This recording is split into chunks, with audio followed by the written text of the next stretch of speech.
नमस्ते गाइस, और आज की फाइट वीडियो में सबसे पहले बात करते हैं वेल्टरवेट चैंपियन जैक डेला मेडलेना के बारे में, जहां पर मल्टीपल उसके इंटरव्यूज हो चुके हैं। तो सबको अगर मैं समराइज करके बताऊं तो सबसे पहले देखते हैं जेडीएम ने क्या बात की है इस्लाम महाचेव के बारे में। तो इंटरव्यू में जेडीएम ने कंप्लीटली एग्री किया है माइकल बिस्पिंग की बातों से, जहां पर जेडीएम कहता है कि जो माइकल बिस्पिंग ने बोला था कि ये उसके लिए काफी ठीक हुआ कि उसने बिलाल मोहम्मद के साथ फाइट की, क्योंकि अब वो फाइट करने वाला है इस्लाम महाचेव के अगेंस्ट। तो बेसिकली जो उसकी बिलाल मोहम्मद की फाइट थी वो एक वार्म अप फाइट थी। और ज्यादा इसके बारे में बात करते हुए जेडीएम ने यहां पर कहा है कि बिलाल मोहम्मद भी एक हेवी ग्रैपलर था एंड सेम फाइट में इस्लाम भी रहने वाला है, जहां पर वो भी उसके अगेंस्ट टेकडाउन्स को शूट करने वाला है। बट ऑब्वियसली दोनों के स्टाइल में फर्क है, जहां पर इस्लाम महाचेव ज्यादा एग्रेसिव आता है। अब क्योंकि बिलाल के अगेंस्ट उसने अपनी ग्रैपलिंग को टेस्ट कर लिया है, तो उसे ये चीज बहुत ज्यादा कॉन्फिडेंस देती है और इस्लाम की फाइट में वो पूरा रेडी रहने वाला है अगर फाइट ग्राउंड में जाती है। जहां पर एक बात इस्लाम महाचेव की है कि अगर तुम उसे ग्राउंड में ज्यादा टाइम दोगे तो वो और ज्यादा बेटर होता रहेगा। तो ये चीज उसे फाइट में नहीं करनी है, बल्कि कंटिन्यूअसली मूव करते रहना है। और अगर फाइट ग्राउंड में जाती है तो वो बहुत जल्दी खड़ा हो जाएगा, जिससे कि इस्लाम महाचेव को सेटल होने का टाइम नहीं मिलेगा। अब बिलाल मोहम्मद के बारे में ही थोड़ी सी और बात कर लेते हैं, जहां पर जेडीएम ने बिलाल का रिप्लाई दिया है, क्योंकि फ्यू डेज पहले बिलाल ने अपनी प्रिडिक्शन को दे दिया,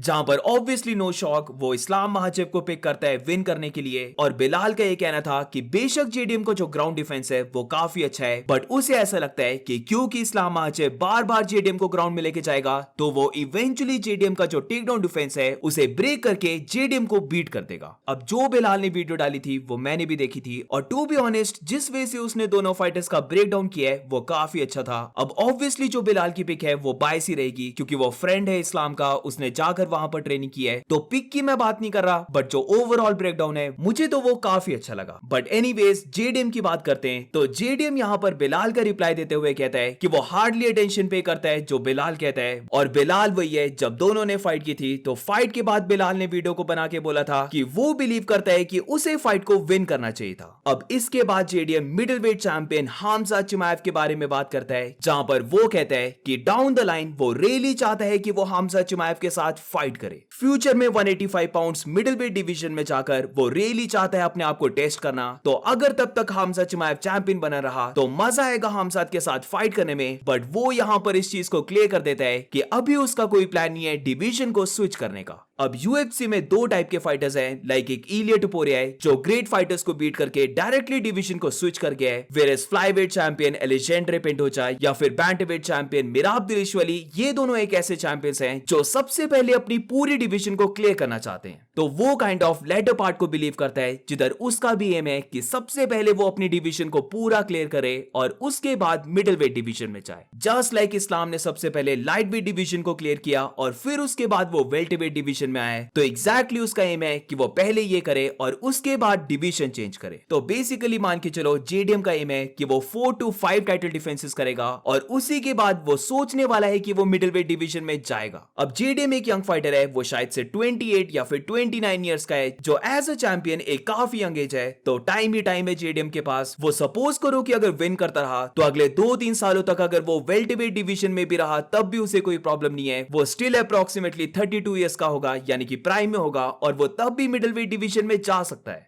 और अब मूविंग ऑन, तो अब बात करते हैं लाइटवेट फाइटर पैडी पिमलेट के बारे में, जहां पर उसने एक और बार कॉल आउट किया है लाइटवेट चैंपियन इलिया टुपोरिया को। अब पैडी पिमलेट ने अपना ट्रेनिंग कैंप स्टार्ट कर दिया है, जहां पर जो वो वीडियो को अपलोड करता है वहां पर उसका कोच ये बोल रहा होता है कि यूएफसी से उन्हें हिंट मिला है कि उनकी नेक्स्ट फाइट बहुत जल्दी आने वाली है, तो इसीलिए उन्होंने स्टार्ट कर दिया ट्रेनिंग करना। अब वो कौन से फाइटर के साथ फाइट करेगा ये अभी तक यूएफसी ने नहीं बताया है, बट ऐसा हो सकता है कि नेक्स्ट ईयर उनकी फाइट इलिया टुपोरिया के साथ ही हो जाए, तो इसीलिए वो प्रॉपर वे से ट्रेन कर रहे हैं। अब पैडी पिमलेट पर आते हैं, जहां पर वो इलिया टुपोरिया को कॉल आउट करते हुए कहता है कि अब इलिया टुपोरिया कॉन्ट्रैक्ट को साइन नहीं कर रहा है। इलिया टुपोरिया की विन के बाद जब उसने केज को एंटर किया था और इलिया ने उसे पुश किया था, तो तब उसे यही लगा कि उसकी फाइट इलिया टुपोरिया के साथ होने वाली है। फिर इलिया टुपोरिया उसके अगेंस्ट बहुत ज्यादा ट्रैश टॉक करने लग पड़ा। इलिया ने इनफैक्ट मल्टीपल टाइम से बोला कि वो उसके साथ फाइट करना चाहता है। तो अब जाकर फाइनली जब उन दोनों की फाइट का कॉन्ट्रैक्ट उसे मिल चुका है, तो वो कॉन्ट्रैक्ट को साइन क्यों नहीं कर रहा है? इलिया टुपुरिया बस फाइट को स्टॉल कर रहा है, वो हाँ नहीं कर रहा फाइट करने के लिए। और ऐसे तो इलिया टुपुरिया ने बहुत बोला है कि उसे फाइट करना नहीं आती है, वो शिट है फाइटिंग में। तो अगर वो इतना ही बेकार है फाइटिंग में, तो क्यों नहीं इलिया टुपुरिया कॉन्ट्रैक्ट को साइन कर रहा है, उसके अगेंस्ट इजी विन लेकर वो बिग मनी अर्न कर सकता है। एंड में पैडी पिमलेट माइक टाइसन को रेफर करता है कि जैसे माइक टाइसन ने बोला था sign the contract big boy, तो वैसे ही वो इलिया टुपुरिया को कॉल आउट कर रहा है कि वो फाइट के कॉन्ट्रैक्ट को साइन कर ले। अब क्या यूएफसी ने दोनों की फाइट का कॉन्ट्रैक्ट रिलीज भी किया है? मैं हाईली डाउट करता हूं इसके बारे में। पता नहीं क्यों मुझे ऐसा लग रहा है कि यूएफसी जो भी डिसीजन लेने वाली है वो जेडीएम और इस्लाम की फाइट के बाद लेगी, और उसी के बाद मे बी ये डिसाइड हो कि अगली फाइट इलिया टुपुरिया किसके साथ कर रहा है, क्या वो जस्टिन रहता है या फिर पैडी रहता है। और फिर अगर यूएफसी 322 में इस्लाम विन किया हो तो फिर काफी प्रोबेबिलिटी है यूएफसी इलिया टुपुरिया को वेल्टरवेट डिवीजन में जाने देगी और इस्लाम और इलिया की सुपर फाइट हो जाएगी। तो पर्सनली मुझे नहीं लगता कि अभी तक कोई भी कॉन्ट्रैक्ट इलिया को मिला है। तो may be paddy Pimblett just because की इलिया टुपुरिया खुद भी यूएफसी को बोल कि वो बस पैडी के ही साथ फाइट करेगा, वो जस्टिन के साथ फाइट ही नहीं करने वाला। मे बी ये वाला केस भी हो सकता है जिसकी वजह से पैडी पिमलेट उसे बार बार कॉल आउट करे जा रहा है। अब एक और अपडेट है, बट ये फाइटर नो लॉन्गर यूएफसी में, यानी कि मैं बात करना चाहता हूं फ्लाईवेट फाइटर मोहम्मद मोकाएव के बारे में। रिसेंटली मोहम्मद मोकाएव अपनी फाइट को विन करता है बाय नॉकआउट। वो फ्लाईवेट चैंपियन है ब्रेव एफसी का,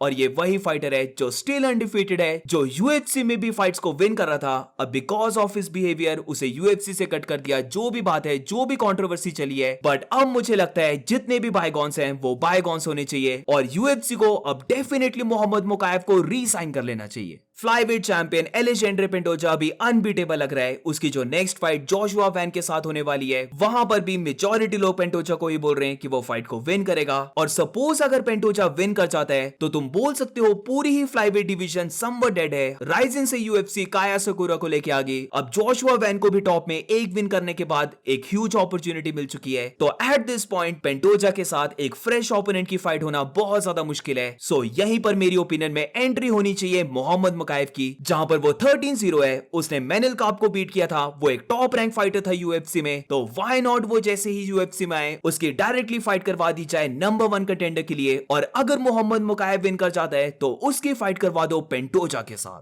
13-0 का रिकॉर्ड, अनडिफीटेड है मोहम्मद मोकाएव। वो काफी यंग फाइटर है, शायद से वो अभी 23 या फिर 24 इयर्स का है। तो इतनी ज्यादा यंग एज में मोहम्मद मोकाएव के पास बहुत ही अच्छा एक्सपीरियंस है। और maybe guys, just maybe Muhammad Mokaev ही रह सकता है जो एलेजेंड्रे पेंटोजा को मे बी बीट कर दे। अब काफी लोग इस चीज को भूल चुके होंगे, बट इनफैक्ट पेंटोजा भी चाहता था कि वो मोहम्मद मोकाएव के साथ फाइट करे। तो चैंपियन भी इंटरेस्टेड था, मोहम्मद मोकाएव तो इंटरेस्टेड है ही, और ये फाइट काफी बड़ी फाइट भी बन जाएगी। तो मेरी ओपिनियन में जो भी किया था मोहम्मद मोकाएव ने, उसे सब कुछ भूल के यूएफसी को चाहिए कि वो मोकाएव को रिसाइन कर ले। और अब मूविंग ऑन, तो अब बात करते हैं कल होने वाले यूएफसी फाइट नाइट के बारे में, जहां पर इस कार्ड की जो मेन इवेंट फाइट है वो welterweight division fighters Gabriel Bonfim versus Randy Brown के बीच में। और ओवरऑल एक कार्ड तुम बोल सकते हो वंस अगेन एक लो एवरेज कार्ड है। इसके नेक्स्ट वीक जेडीएम और इस्लाम की फाइट होने वाली है, तो इसीलिए इस कार्ड की इतनी बुराई नहीं करेंगे, क्योंकि हमें पता है कि नेक्स्ट वीक क्या बड़ा इवेंट आने वाला है। अब बेशक ये कार्ड एक लो एवरेज कार्ड है, बट फाइट्स काफी इंटरेस्टिंग जा सकती हैं। यहाँ पर मुस्लिम सैलिकॉफ भी फाइट कर रहा है, जो रिमेंबर 41 इयर्स का है, और वो लास्ट 2 फाइट्स में back to back spinning head kick से विन किए। तो फाइट्स को लूज करने के बाद फिर back to back insane way से फाइट्स को विन करने के बाद अचानक से मुस्लिम सैलिकॉफ की हाइप बन चुकी है। तो देखते हैं कि वो कल कैसे फाइट कर पाता है। और इसी के साथ इस कार्ड में नॉट ओनली मेन इवेंट में गैब्रियल बॉनफिम फाइट कर रहा है, बट ऑल्सो उसका भाई इस्माइल बॉनफिम भी फाइट कर रहा है। बट इस्माइल के साथ प्रॉब्लम ये है कि वो 5 पाउंड्स ओवर आया है अपनी वेट क्लास से, यानी कि वो एक लाइट वेट फाइटर है। तो एट मैक्स वो आ सकता था 156 पाउंड्स, बट वो वेन करता है 161 पाउंड्स। तो क्योंकि उसने वेट कट का सबसे हार्ड पार्ट ही नहीं किया है, तो इसीलिए उसके काफी चांसेस बन जाते हैं फाइट को विन करने के।